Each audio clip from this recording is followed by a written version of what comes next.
What's up, my people? Hope we're all doing well. I feel like we've talked about how to find amazing trades, catch some bangers, but we haven't quite talked about when not to take a trade. So we're going to dive into this video today, and hopefully it should help increase your win rate. So we are always trading with the trend high, low, high, and then we're trying to catch this higher low. That will give us a higher high.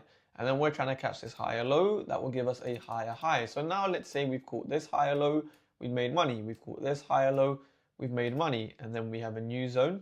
Okay, if we know the strategy, now we have a new zone from here to here, and we're trying to catch this higher low. That will make us more money, but we will get stopped out. Everyone gets stopped out when you get a change of character to the downside.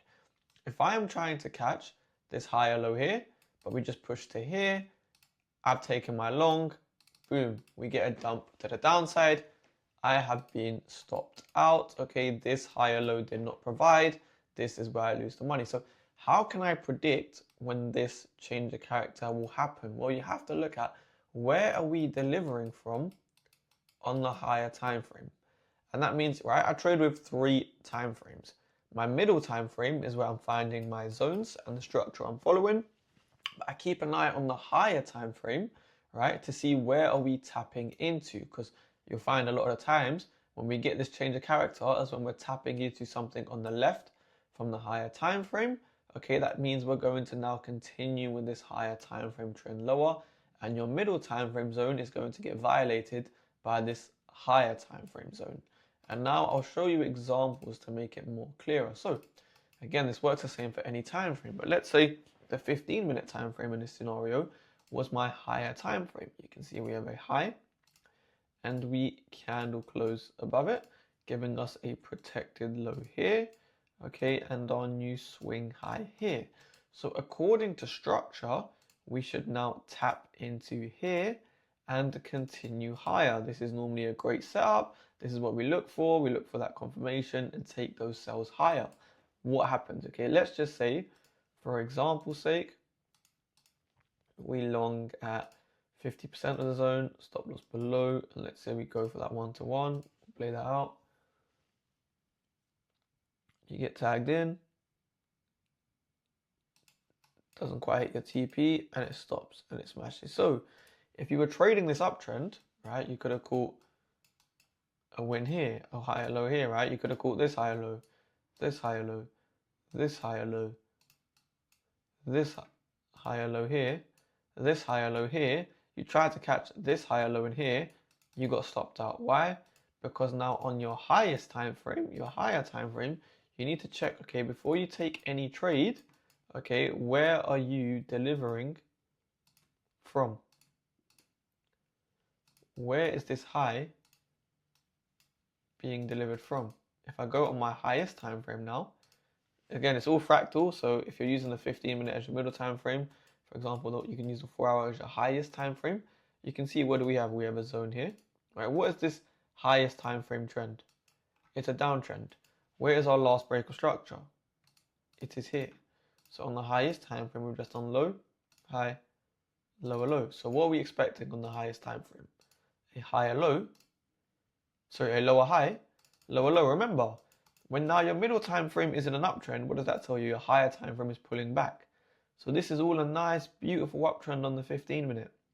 But now we've tapped into, why are we pulling back? Because we're facilitating a tap back into this zone, right? We're sweeping the first touch, and now we're getting a beautiful 6 out. 1, 2, 3, 4, 5. We're sweeping that. We're getting a beautiful 6 out now to the downside. So if you're taking this 15-minute long, you have to understand this 15-minute pullback, this 15-minute uptrend was just to come into this higher time frame zone. And then what does it do?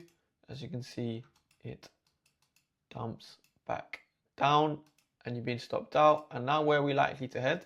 Okay, if I play price out to where we are today, and I'll delete all this nonsense. You can see, right, this was the zone that we are rejecting from, and now we are likely to tap back all the way down to these lows here according to the 4-hour structure.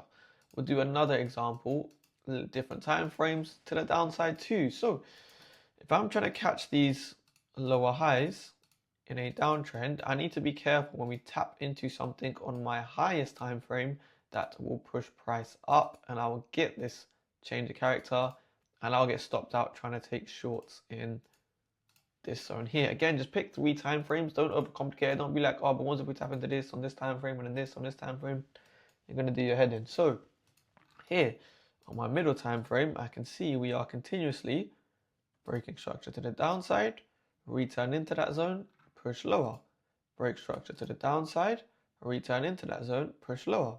So now what do we do here? We break structure to the downside.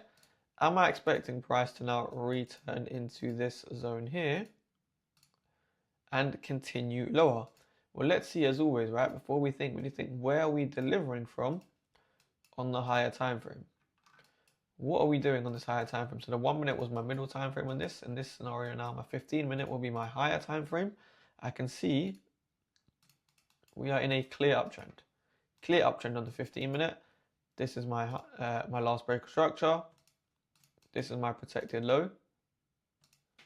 And this is my weak high because we're in an uptrend. So I need to think, if I'm taking these 1 minute shorts, I need to remember, according to the 15-minute time frame, we're going to come respect this low and we're going to come put this higher high. Okay, so my higher time frame is bullish. I need to be careful taking middle time frame shorts. And what have I noticed? We have just tapped into this origin here, or this bullish zone, on our 15-minute time frame. So this is a good place for now to get that higher time frame continuation. So if I don't realize that, and I'm still looking for lower time frame shorts, not knowing we're in a higher time frame uptrend, tapped into somewhere where the lower time frame can also switch bullish, showing us that we have trend continuation now. As you can see, I would have got stopped out and we just continue ripping to the upside. Okay, so use your zones, okay? Stick to your time frame, perfect, but just make sure on your highest time frame, where are we delivering from? If we're delivering from somewhere where the lower time frame can get a change of character against your intended direction, then be super careful. Either wait for extreme confirmation or just don't take the trade and wait for a new zone to form. As always, hope this video helped. If it did, I appreciate any likes, any subscribes, any questions or anything you want me to do, drop a video on, just drop it in the comments below. If you do want to join my premium Discord where you can learn my entire trading strategy and watch me live stream every single day, the link is in the description below. Apart from that, I appreciate your time as always, and I'll see you in the next video.